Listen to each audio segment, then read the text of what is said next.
Meu nome é Jairo Jorge, eu sou jornalista e apresentador do programa Domínio Público. Em debate, educação, inovação e o futuro do Rio Grande. Uma discussão com profundidade e excelência, porque o nosso objetivo é buscar soluções. No Domínio Público de hoje, os rumos da educação pública.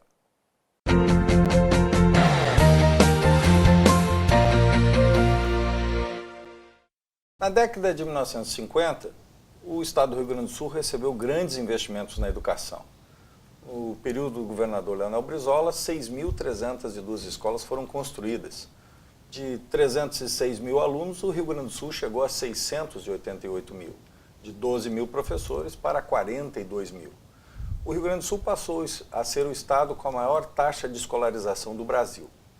Estes resultados foram sentidos especialmente nos anos 70, nos anos 80. Mas a partir da metade dos anos 90, o Rio Grande do Sul começa a viver uma crise na educação pública, a perder progressivamente qualidade, de primeiro lugar no Enem para o 6º colocado. Para discutir os rumos da educação pública, nós convidamos no Domínio Público de hoje Jaqueline Moll, pedagoga, mestre e doutora em educação, professora titular da Faculdade de Educação da Universidade Federal do Rio Grande do Sul, conselheira do Conselho Estadual de Educação, diretora de várias áreas do Ministério da Educação de 2005 a 2013 e também autora de vários livros e artigos acadêmicos com trânsito em diversos países. Também a nossa convidada é Cíntia Boll, que é pedagoga, também mestre e doutora em educação pela Universidade Federal do Rio Grande do Sul, na linha de pesquisa de educação, arte, linguagem e tecnologia. Cíntia iniciou a carreira no magistério, é professora permanente no pós-graduação em Educação em Ciências e desde 2003 tem foco em estudos em formação de professores na cultura digital. Jaqueline, quais são as causas dessa crise, dessa perda de qualidade na educação? Eu acho que é importante, Jairo, sempre dizer que o debate da educação é um debate de um tema complexo, não é um tema de soluções simples, né?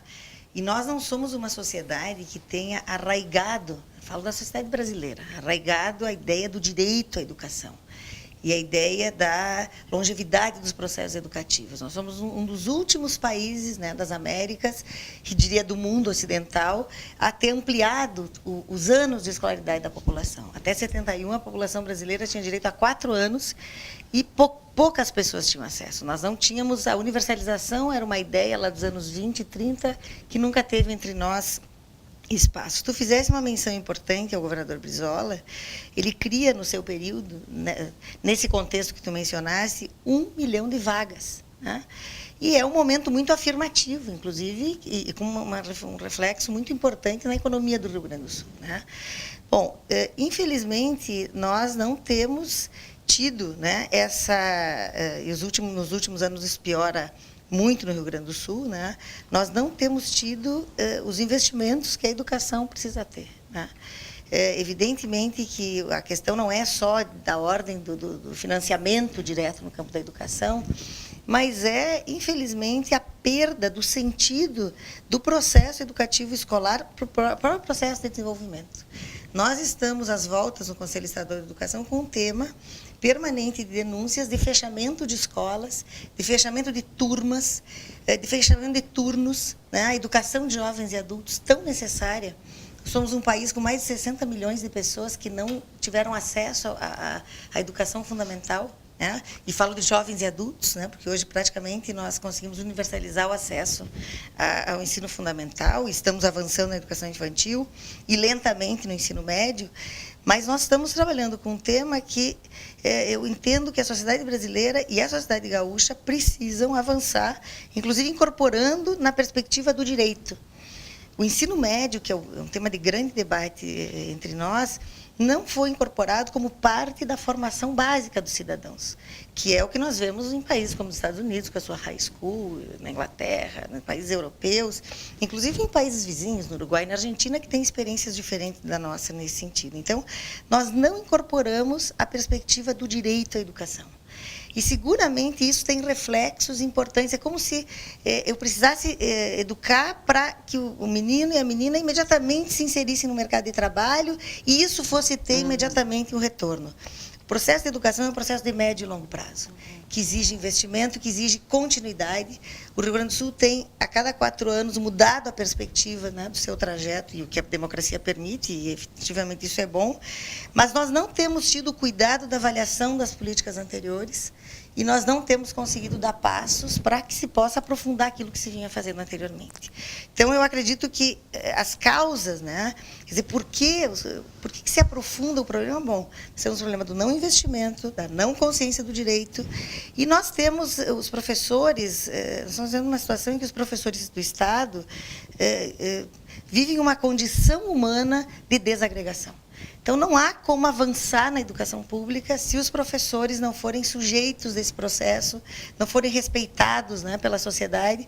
E um efeito imediato é que os jovens não querem a profissão do magistério. Cada vez menos nós temos pessoas que se apresentam. Evidente que isso tem a ver com salário, mas evidente que isso tem a ver com a perda de prestígio social desse lugar na sociedade. A Finlândia, com quem se gosta tanto de comparar o Brasil, é exatamente o inverso. A profissão mais desejada pelos jovens, pelo lugar que a escola e os processos de formação ocupam na sociedade. Cíntia, essa descontinuidade, também esta questão hoje da falta de valorização dos professores são as causas, na tua opinião? Eu concordo com a Jaqueline e diria que a gente não tem também a perspectiva não só o direito à educação, como o direito à vida. Eu creio que hoje a vida ainda continua ficando fora da escola e fazendo com que os muros da escola não só dividam esse espaço físico, mas principalmente a vida desses professores, vida desses alunos. Então, essa possibilidade de não interlocução com o trabalho pedagógico, com a perspectiva disciplinar ainda é muito forte, como se as políticas públicas pudessem ficar focadas apenas na discussão cognitiva, né? E a gente sabe que esse mal-estar muito docente e também é um mal-estar efetivo discente. O discente vai para a escola nessa perspectiva com má vontade, muitas vezes, justamente porque ele sabe, agora eu desligo o meu celular, agora eu desligo da minha vida e vou, então, prestar atenção no conteúdo escolar, como se esse conteúdo fosse exclusivamente da educação formal e não tivesse nada vinculado com a informalidade ou a formalidade também de outros espaços pedagógicos que também ensinam. E eles são deixados à revelia, como se não existissem. Então, esse direito à educação, esse direito, eu diria, à vida enquanto esse desejo de permanecer na escola, esse desejo de querer estar na escola.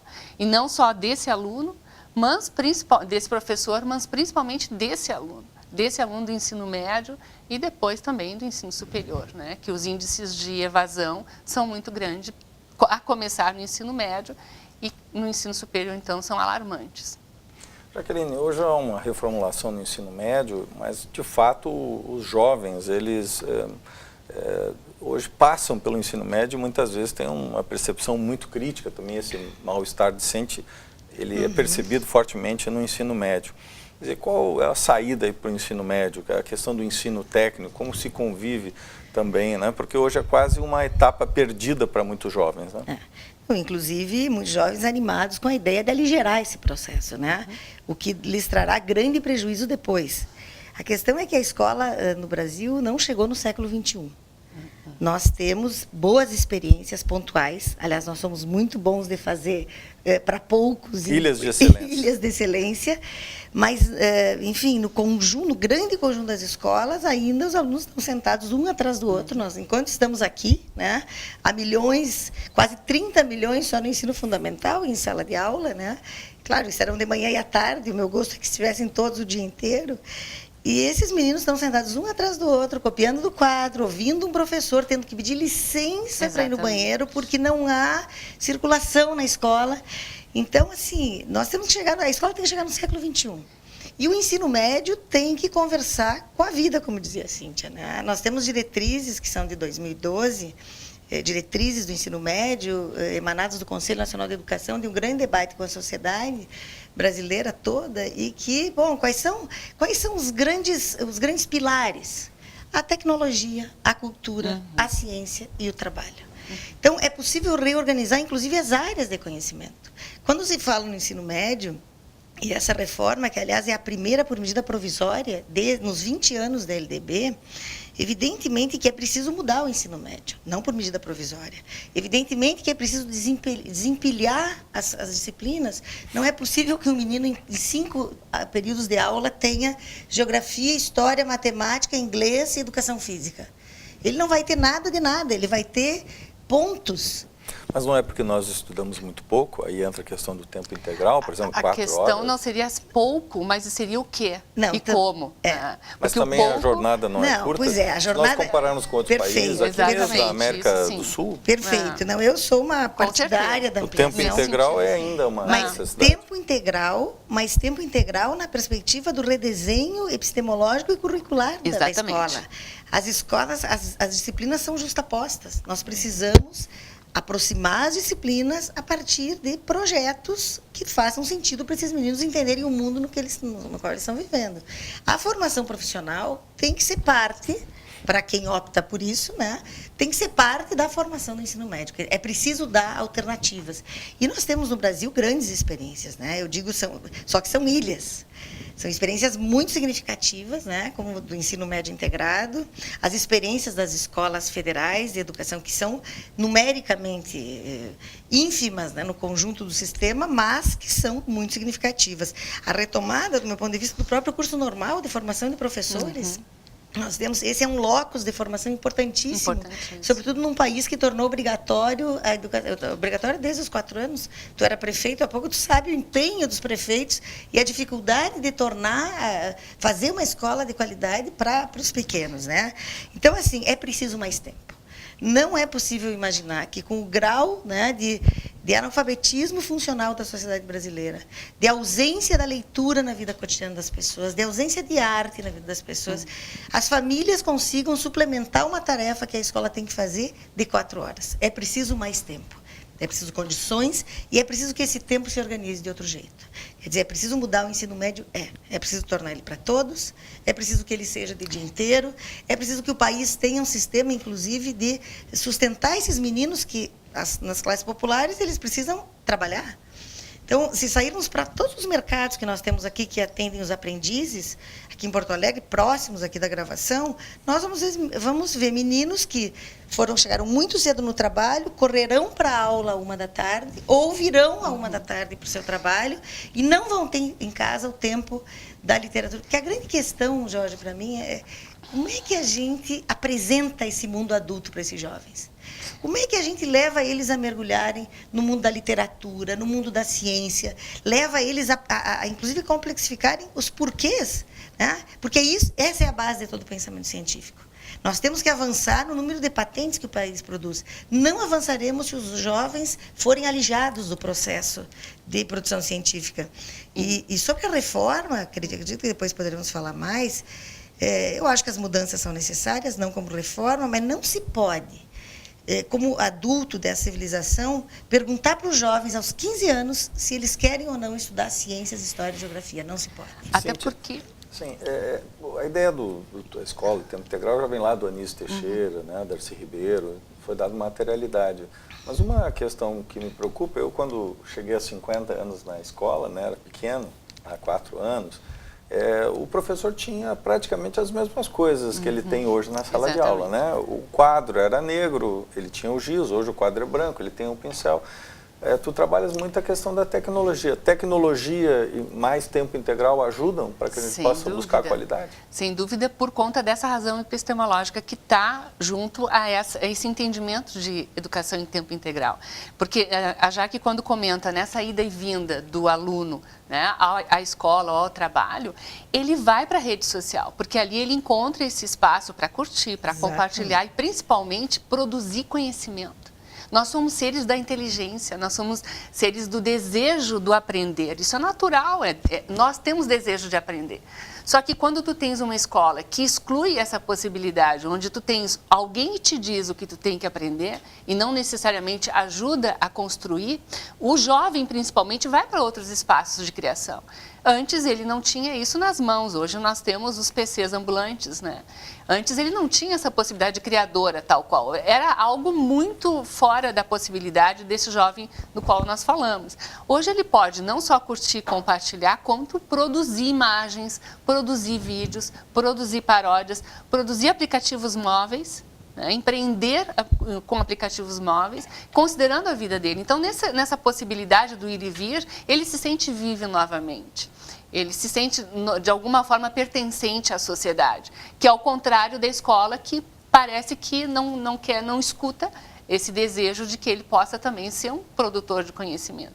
Então, quando a Jaque fala na questão do direito à educação, direito à vida, e fala na questão epistemológica, a razão epistemológica do fazer docente é fundamental para o trabalho pedagógico. Quer dizer, o professor tem que saber por que ele está em sala de aula. E qual é Por que a escola é tão refratária, assim, muitas vezes a tecnologia? Por conta das próprias políticas e programas. Quando tu tem um programa que é mais focado na questão do final, do produto final, ou seja, a distribuição de materiais digitais, como o UCA foi, isso é muito próprio de um país emergente. Que é o computador para exatamente, cada aluno. Né? Quando ele foi lançado num contexto social onde realmente tu tinha que prover, porque a sociedade não tinha condição. Hoje nós temos mais smartphone do que pessoas no mundo. Então nós temos um segundo, que é com o qual eu trabalho, que é o BioD, que traga o seu próprio dispositivo. Quer dizer, a gente tem que pensar que o nosso jovem e também a nossa criança já tem esse PC na mão, ele não precisa mais do laboratório. Então, quando ele já tem e ele já usa de uma forma criativa e na relação com o trabalho pedagógico, se você botar no YouTube trabalho escolar, você vai encontrar muitos vídeos de trabalho escolar. Então, mudou a perspectiva de um governo que tem que entregar o dispositivo, entregar essa tecnologia para um governo que tem que se preocupar com aquilo que a gente tem falado, que é a razão epistemológica do fazer docente, o que fazer com ele. Quer dizer, o meio, o processo pedagógico, a construção desse conhecimento. Mas aí vem o gap geracional. Sim. A geração que é o Exatamente. professor, a geração do aluno. A ideia de analfabetos, migrantes e nativos digitais. Porque nós somos num determinado período, por exemplo, quando eu era pequeno, por exemplo, o professor ele era o provedor de conteúdo, né? Hoje, tu tem conteúdo nas redes sociais, na internet, né? O Google está aí para suprir muitas demandas. E o professor muda a sua função como orientador, um estimulador. Mas existe uma refração, por exemplo, a usar a tecnologia, né? Existe, eu chamei de gap geracional, e nós temos um grande problema na formação de professores. Nós seguimos na toada de que os professores acumulam conhecimento das áreas específicas, e aqui eu falo especificamente dos professores das áreas, né, dos anos finais do ensino médio, até porque nós já avançamos bastante numa perspectiva de projetos nos anos iniciais, na educação infantil, numa perspectiva de uma escola mais vivencial, embora tenhamos ainda problemas, mas a formação de professores é ainda uma formação, eu não vou dizer do século XIX, mas do século XX, né? Nós não chegamos no século XXI. E nós não lidamos com os dispositivos móveis. Nós somos uma geração que faz um grande esforço para essa entrada. Isso ainda não faz parte, portanto, da formação dos professores. E nós temos muito pouco hábito, e aí a nossa pouca experiência democrática de ouvir os jovens. Exatamente. O espaço da palavra desses meninos... Não, empoderamento. Assim como eu comecei o programa falando de questões históricas, questões que eu acho que a gente tem que levar em conta, tem questões da vida cotidiana e do nosso modo de... Nós somos muito adultocêntricos. Né? Então, essa ideia de que esses meninos e meninas precisam ser atores e artífices do processo pedagógico. Como tu dizias, o conhecimento está em vários dispositivos, né? O que era a Barça, na época que eu estudava, que estávamos na escola básica, o Google. Todos os temas. Bom, é preciso ter, sim, o adulto. Isso não exime, não tira o professor do cenário. Não se imagina que qualquer sociedade humana possa não dispor de adultos que acompanhem seus jovens. É preciso que tenha o professor, mas o professor tem um outro papel. E essa é uma construção, eu uso uma expressão seguidamente, que é de transição paradigmática. Nós estamos vivendo a transição de um modelo fixo, de um modelo vertical, de um modelo do adulto em relação ao jovem, para um modelo de uma sociedade muito mais em rede, para um modelo de uma sociedade... Mas isso é um trânsito. E nós temos... A universidade tem um longo caminho, iniciado com o PIBID, diga-se, de passagem. Quer dizer, já haviam experiências, né, muito programa boas. Que foi do Ministério da Educação. E é importante dizer que antes, né, o Rio Grande do Sul tem uma tradição de universidades comunitárias, Jairo. Eu acho que não dá para deixar isso de lado. E é uma tradição de universidades, eu penso, por exemplo, na URI, onde eu estudei, ou na Unijuí, na Universidade de Passo Fundo. Que é uma característica aqui do Rio Grande do Sul. E a universidades muito arraigadas nos arranjos, não só produtivos, mas sociais, culturais, locais. Produzindo um saber que conversa, né? Mas é preciso avançar. Nós temos que avançar. O PIBID, que é um programa, né, do governo federal, agora em franca decadência, foi um programa que buscou horizontalizar essa relação do saber superior com o saber da educação básica. E eu digo uma última coisa. A solução para a educação básica não está dentro da universidade. A universidade pode dialogar com as escolas. E nós temos que avançar num conceito do qual estamos longe, que é de maioridade institucional das escolas. É preciso que as escolas construam seus projetos, sejam responsáveis e busquem diálogo na universidade, né? E eu acho que a gente estava num caminho, sim, nessa direção. Cíntia, a Jaqueline falou dessas deficiências, né, da formação, mas há um outro problema que eu gostaria de questionar. O PISA revelou que os jovens, né, que fizeram agora o teste do PISA não querem ser professores. Não há mais o desejo dos jovens ser professores. Nós não corremos o risco, daqui a 10 anos, por exemplo, nós não temos mais professores, por exemplo, abrir um concurso público e não termos professores? Essas questões sempre são recorrentes, né? E elas muitas vezes são vinculadas à tecnologia. Inclusive, a Jaqueline falando me lembrou o Papert, que trabalhou com a filosofia Logo. Quando ele apresentou a linguagem Logo, ele mesmo comentou, erroneamente, que o computador poderia substituir o professor. E logo em seguida ele reconsiderou, né, justamente por conta dessa filosofia, da razão epistemológica. A questão dos nativos digitais, imigrantes digitais, o próprio Prensky também ressignificou. Porque no mundo que a gente vive hoje, todos nós podemos nos considerar em graus diferentes, né, mas de alguma forma incluídos digitalmente. Então ele comenta assim, muito mais do que termos acesso à tecnologia, saber o que lidar com ela. Então, enquanto nós tivermos um processo educativo onde a avaliação ela é extremamente pontual, impossibilitada, como eu falei, de curtir, compartilhar e principalmente criar, e como disse a Jaque, ser o protagonista dessa história no processo de conhecimento, a escola sempre vai ser problemática, né? E se a gente tem uma condição de fazer isso em outros espaços que não a escola, bem, aí é muito maior. Mas eu não gostaria de responder essa pergunta, porque, como eu acredito na inexorabilidade, né, da vida, né? Então, a possibilidade disso acontecer, creio eu, até pelo brilho nos nossos olhos, pelo brilho nos olhos dos nossos alunos, professores, né, que também são professores que vão todas as manhãs. Ontem mesmo eu ouvi uma aluna, eu acordo às 5 da manhã e vou dormir. Ontem a aula foi até às 11 da noite. Então, esse brilho nos olhos dos professores, o desejo, né, de ser docente, de acreditar no que faz, eu acho que é nunca substituível. Então, eu responderia que creio que não. Nós estamos já encaminhando para o final do programa. Jaqueline, tem saída a educação, na tua opinião? Esta crise, este mal-estar docente, isso tem possibilidade de superar? Tem. Quer dizer, nós vamos ter sempre isso em graus diferenciados, né? Porque nós estamos diante de um mundo em processo de mudança convulsiva, né? Eu só espero que a gente não regrida. Eu tenho tido muito medo que a sociedade volte, né, ao que for nos anos 40, 50 na Europa, e isso é muito triste, né? Nós temos que produzir uma sociedade plural, democrática, e a escola é um espaço importante para isso. A escola já é de fato o primeiro espaço de esfera pública. Espaço democrático, né? E nem sempre democrático, mas esfera pública que os meninos e meninas, todos do nosso país, enquanto são quase 50 milhões de estudantes, é um quarto da população que está na educação básica.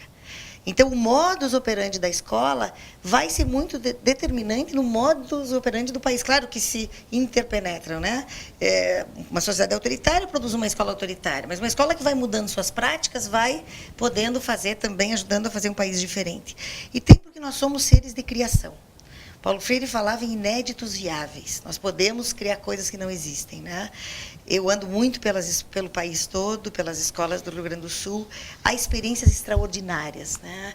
Em Canoas, onde tu trabalhasse, as escolas têm projetos, os alunos... Nós chegamos a quase 50 mil escolas com o programa Mais Educação, ampliando o tempo. É teatro, é o trabalho na área tecnológica, são oficinas de dança, é a introdução do xadrez, inglês, é a contação de histórias. Nós fizemos também o Trajetórias Criativas com jovens multirepetentes. Então, assim, nós somos seres de criação. Na medida que a escola deixa de ser só um espaço de reprodução, a gente pode avançar, eu acredito. Agora, a gente corre o risco, sim, de não ter professores, sobretudo em determinadas áreas. As soluções, Cíntia? Tem esperança? Sim, sim, sem dúvida. Né? Lemos mesmo fala que é um grande pesquisador na área de mobilidade no país, fala que as relações se constroem no território. Então, a importância da escola sempre vai ser imensurável. É fundamental, sim, a gente fazer uma escola de vida, com vida, e viva para esses tempos de cultura digital que a gente vive. A escola é um espaço de alteridade, né? Alteridade. De reconhecimento do outro. Nesses tempos de irracionalidade, isso é fundamental. Fundamental. Né?